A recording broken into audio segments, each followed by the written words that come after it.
আসসালামু আলাইকুম বন্ধুরা, সবাই কেমন আছো? তোমরা কি নতুন একটা খবর শুনেছো? খাজানগর ৮ নং ওয়ার্ডে নাকি খাজানগর মাধ্যমিক বিদ্যালয় বানাবে।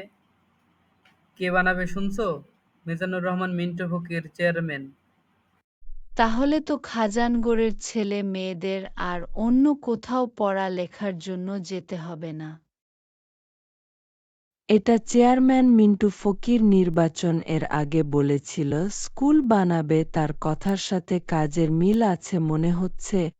এইবার আসলেই ভালো মানুষ তিনি। হ্যাঁ, তাহলে খাজানগরের সবাই এক থাকো।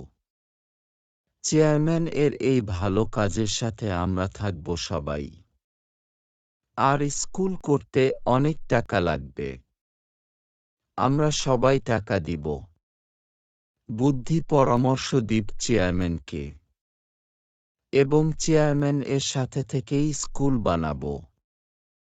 এই স্কুলে আমাদের বাচ্চারাই পড়ালেখা করে মানুষ হবে। শুনেই ভালো লাগছে।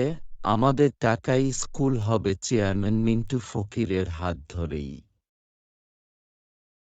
ঠিক আছে, তাহলে আমি ১,০০,০০০ টাকা দিব। আমার সামর্থ্য অনুযায়ী সবাই এগিয়ে আসবেন। ইনশাআল্লাহ এই বছরেই স্কুল হবে। ঠিক আছে, তাহলে